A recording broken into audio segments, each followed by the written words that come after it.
ماجہ کی روایت ہے، نبی صاحب نے ارشاد فرمایا یخرج ناس من المشرق فیوطئون للمہدی، کہ مشرق سے لوگ نکلیں گے جو امام مہدی کی راہ کو ہموار کریں گے۔ اب سعودی عرب کے مشرق میں تو ہمارا ملک بنتا ہے، اس کا مطلب یہ کہ جس کو ہم وادی سندھ کہتے تھے نا پرانا، وہاں سے لوگ اٹھیں گے۔ یہ پاکستان اور افغانستان کے درمیان کا ایک علاقہ بنتا ہے۔ اللہ ایمان والوں کو یہاں سے اٹھائیں گے اور پھر وہ امام مہدی کے آنے کی راہ ہموار کریں گے۔ بیت المقدس 3 مرتبہ فتح ہوا۔ ایک مرتبہ عربوں نے فتح کیا حضرت عمر لانو کے زمانے میں بغیر لڑائی کے، کافروں نے چابیاں ہی حوالے کر دی تھی۔ دوسری فتح پھر کردستان کا ایک نوجوان تھا جس کا نام تھا صلاح الدین ایوبی، اس نے صلیبی جنگیں لڑی اور کافروں سے بیت المقدس کو فتح کروا لیا۔ اب تیسری مرتبہ وہ پھر فتح ہوگا، اور ہمارا یہ گمان ہے کہ اللہ تعالیٰ یہ اعزاز پاکستان کے لوگوں کو عطا فرمائے گے انشاءاللہ۔ اس ملک کو اللہ نے بنوایا ہی اسی لیے ہے کہ اس ملک سے اللہ تعالیٰ نے ایسی فوج اٹھانی ہے، ایسے لوگ اٹھانے ہیں کہ جو دین کے لیے اٹھیں گے اور امام مہدی کی راہ کو ہموار کر دیں گے، ان کے لشکر کے فوجی بنیں گے۔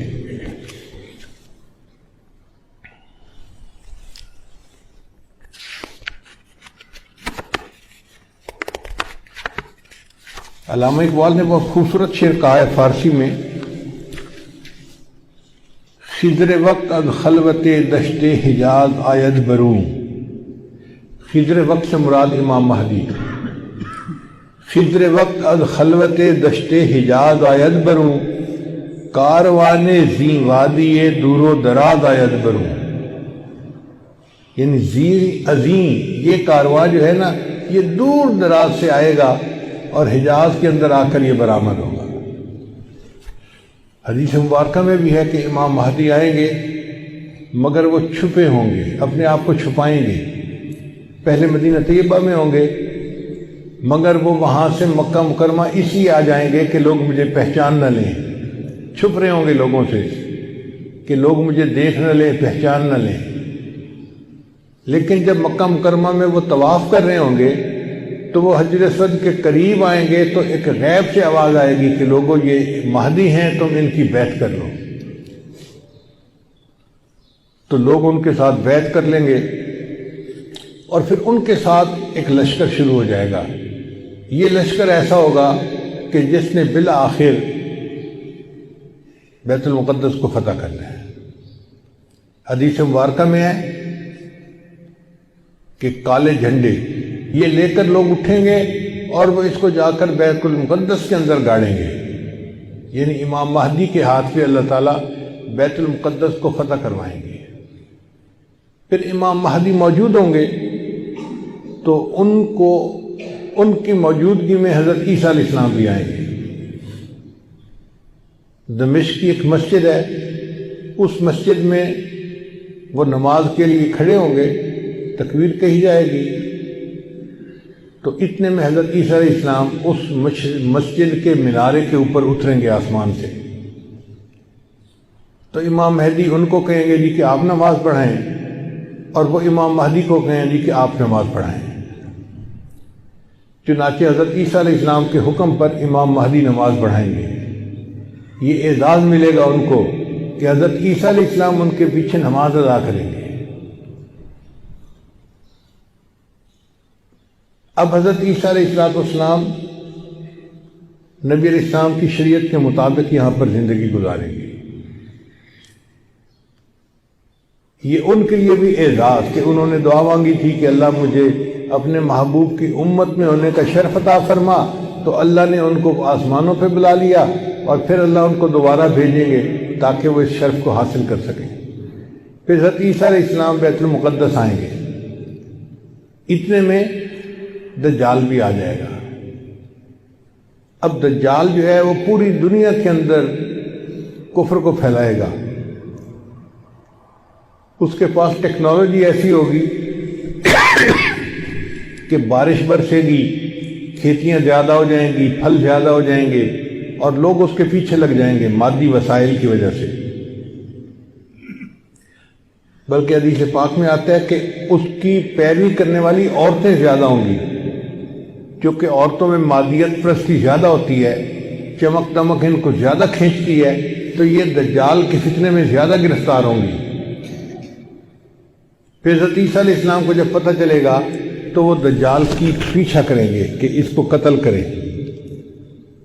اب دجال وہاں سے بھاگے گا، تو بھاگ کے کہاں جائے گا؟ وہ اسرائیل جائے گا، اور وہاں پر ایک جگہ ہے، اس کا نام ہے باب لد۔ اس وقت بھی اسرائیل میں ایک ایئرپورٹ ہے، اس کا نام ہے لد ایئرپورٹ، شہر کا نام بھی لد ہے، اور اسرائیل والوں نے وہاں پر ایک دروازہ بنایا ہے، اس کے اوپر انہوں نے باقاعدہ لکھا ہے باب لد۔ 1400 سال پہلے نبی علیہ السلام نے فرما دیا کہ اس جگہ پر دجال پہنچے گا تو عیسیٰ علیہ السلام وہاں پر اس کو قتل کر دیں گے۔ بہت عرصہ میں یہ سوچتا رہا کہ دجال نے بھاگنا تھا تو کہیں پہاڑوں میں روپوش ہو جاتا۔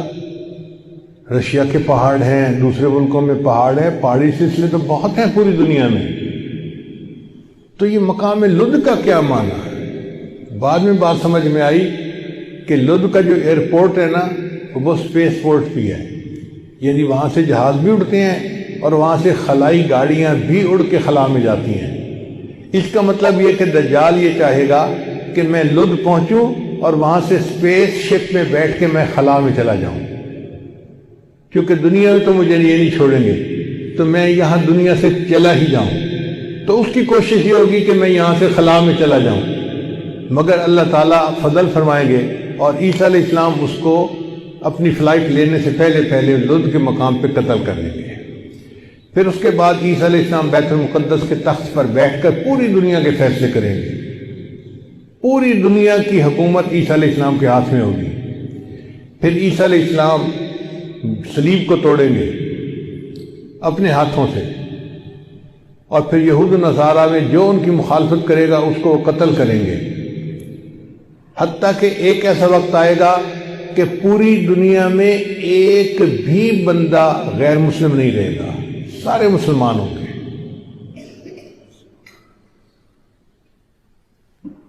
اس وقت اتنی برکتیں ہوں گی، حدیث پاک میں آتا ہے کہ ایک گائے کا دودھ پورے خاندان کے لیے کافی ہو جائے گا۔